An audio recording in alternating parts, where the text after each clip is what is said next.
चलिए एक और एक्सपर्ट को जोड़ लेते हैं। हमारे साथ जुड़ गए हैं ओम कैपिटल के राजेश अग्रवाल। राजेश जी, बहुत शुक्रिया आपका समय देने के लिए। स्वागत है आपका 18 स्वदेश पर।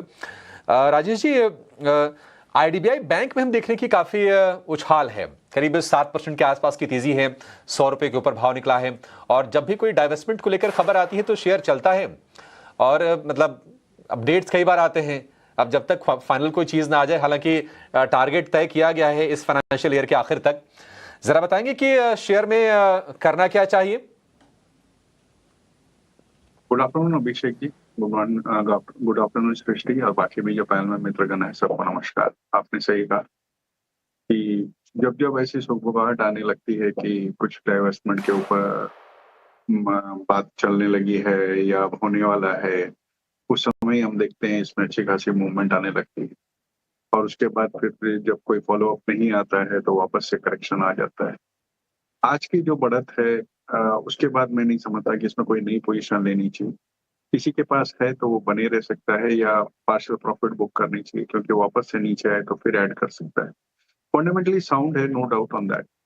परफॉर्मेंस पिछले कई क्वार्टर्स से सुधार होता हुआ नजर आया है, लेकिन इस वक्त वैल्यूएशन वो कंफर्ट नहीं दे रहे हैं कि नई खरीद की जाए अनलेस एंड अनटिल के डिसइन्वेस्टमेंट की न्यूज पक्की हो जाए। तो इस वक्त नई खरीदारी की कोई सलाह नहीं रहेगी।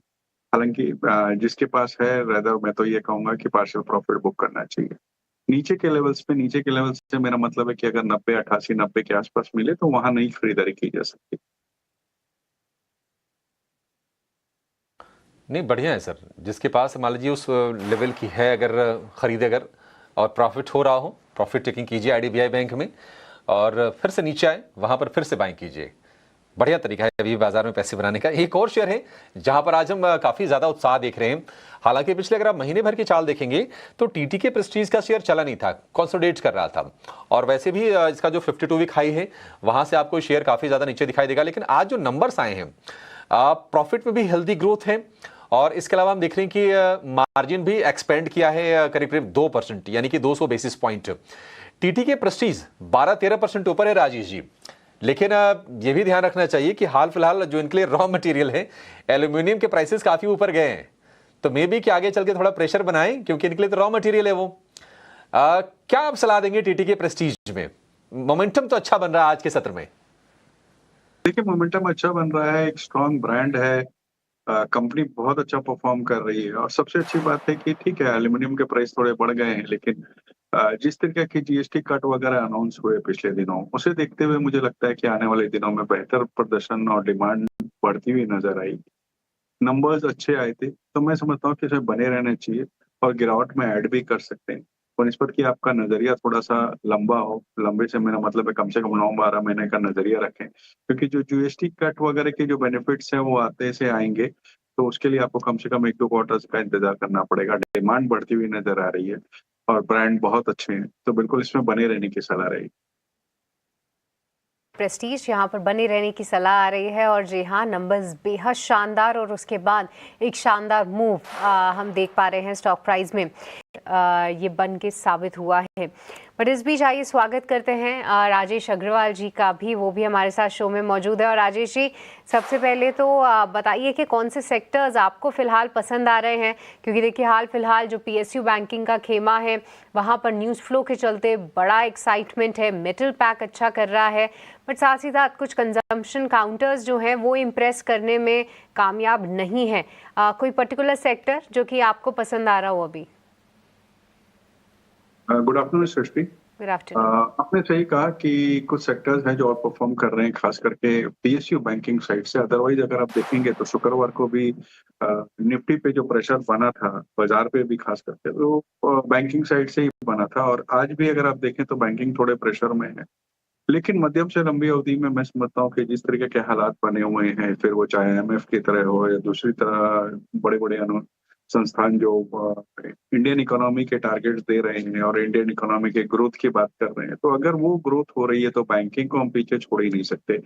और इस वक्त पीएसयू बैंकिंग स्पेस अगर आप देखो तो लगातार अच्छी परफॉर्मेंस दे रहा है। वैल्यूएशन अगर आप देखें तो प्राइवेट सेक्टर के वनिस्पत बहुत कम है। और जिस तरीके के बयानात कुछ दिन पहले फाइनेंस मिनिस्टर साहिबा के आए थे कि उन्हें अपनी सब्सिडीज वगैरह को मोनेटाइज करना चाहिए, मुझे लगता है कि एक बहुत अच्छी अपॉर्चुनिटी दे रहा है। कोई पिक करनी हो तो पहली पसंद लार्ज कैप पीएसयू साइड में तो जाहिर सी बात है एसबीआई का ही रहेगा कि 29,000 के ऊपर ब्रांचेस हैं। पहली तिमाही में नतीजे बहुत अच्छे आए थे।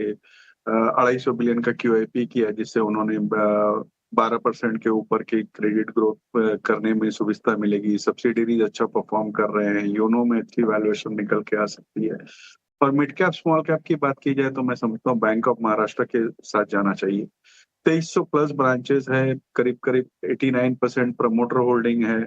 7.5 की पी पे ट्रेड करता हुआ मुझे बहुत ही अंडर वैल्यूड लगता है। और नंबर्स अगर आप देखें दूसरी तिमाही के क्या लगातार 3-4 तिमाहियों से अगर आप देखें तो लगातार अच्छी परफॉर्मेंस कर रहा है। फिर वो चाहे एनआईएम की ग्रोथ हो, एसेट क्वालिटी की हो, डिपॉजिट्स की हो, सब में शानदार रहा है।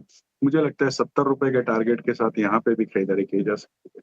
तो पीएसयू बैंकिंग साइड में ये दो हमारी पिक रहेगी। आज फिर से हम देख रहे हैं कि जो रिफाइनिंग वाले स्टॉक्स हैं उनमें मोमेंटम है। कल एमआरपीएल में हमने अच्छी तेजी देखी, जो प्योर रिफाइनिंग वाले हैं। एमआरपीएल कल बढ़िया चला, एमआरपीएल आज भी चल रहा है। लेकिन अब चेन्नई पेट्रो को देखेंगे तो एमआरपीएल से कहीं बेहतर आपको दिखाई देगा। और उसकी वजह यह है कि जो जीआरएम्स हैं, ग्रॉस रिफाइनिंग मार्जिन, वो बढ़ के $8.5 के आसपास पहुंच गए हैं। तो निश्चित तौर पर ओएमसीज जिनका कारोबार है रिफाइनिंग का भी, थोड़ा थोड़ा उनको भी फायदा होता है। लेकिन जो प्योर रिफाइनिंग में है, चेन्नई पेट्रो और एमआरपीएल, ये प्योर रिफाइनिंग वाली हैं, यहाँ पर बढ़िया मोमेंटम है। चेन्नई पेट्रो का शेयर कल चला नहीं, कल थोड़ा सुस्त था, आज पूरी की पूरी भरपाई और आगे की चाल। राजेश अग्रवाल जी, ये कैसे देख रहे हैं सर आप इन कंपनीज को? क्योंकि क्रूड हमें लगता है कि देखिए थोड़ा सा और यहाँ से अगर जियोपॉलिटिक्स हमारे फेवर में रहा, अगर युद्ध वगैरह रुकने को लेकर खबर आती है तो क्रूड थोड़ा सा और नरम होगा। सर आपका क्या विचार है और क्या सलाह देंगे आप? बिल्कुल बने रहने की सलाह दूंगा, खास करके चेन्नई पेट्रो और एमआरपीएल में। तो और नई खरीदारी करने के लिए बीपीसीएल पे ध्यान देना चाहिए। मुझे लगता है कि ये सारे स्टॉक अच्छा आउट परफॉर्म करेंगे। जीआरएम्स अच्छे आ रहे हैं, क्रूड नीचे के लेवल्स पे है, डिमांड बढ़ी हुई है। और जिस तरीके के हालात बनते हुए नजर आ रहे हैं, मुझे लगता है कि वैल्यूएशन को भी खास करके देखते हुए ये सब स्टॉक लॉन्ग टर्म के पोर्टफोलियो के लिए अच्छे हैं। तो यहाँ पे खरीदारी की सलाह रहेगी, खास करके बीपीसीएल और आईओसी में। ठीक है, बीपीसीएल और आईओसी में खरीदारी करने की सलाह है। और आज हमने देखा कि आईओसी के शेयर में भी शुरुआत तो अच्छी हुई थी, लेकिन फिलहाल ये प्रॉफिट टेकिंग का थोड़ा शिकार हो रहा है और दिन के निचले स्तरों के आसपास। हालांकि जो गिरावट है वो 1% के आसपास की है। कल हमने देखा था कि शेयर में बढ़िया रफ्तार बनी थी, 52 हफ्ते की ऊंचाई पर ये शेयर पहुंचा था। लेकिन स्टील, हिंडाल्को, ये तमाम शेयर आज अच्छी रफ्तार के साथ कारोबार कर रहे हैं। और मेटल का जो इंडेक्स है वो रिकॉर्ड हाइस के आसपास होना चाहिए, क्योंकि पिछले 5 सत्र से लगातार तेजी है। आज को अगर मिला लें और 5 सत्र में लगभग 5% के आसपास की तेजी बन गई है। तो राजेश जी, आपका क्या व्यू है मेटल को लेकर? मेटल को लेकर कहा यही जाता है कि नहीं, सिक्लिकल्स हैं, ट्रेडिंग की अपॉर्चुनिटी ज्यादा बनती है।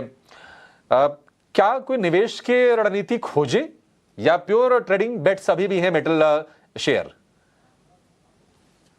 देखिए अभिषेक जी, ऐसा है कि ये बात सही है कि मेटल एज ए होल अगर आप देखा जाए तो सिक्लिकल होते हैं।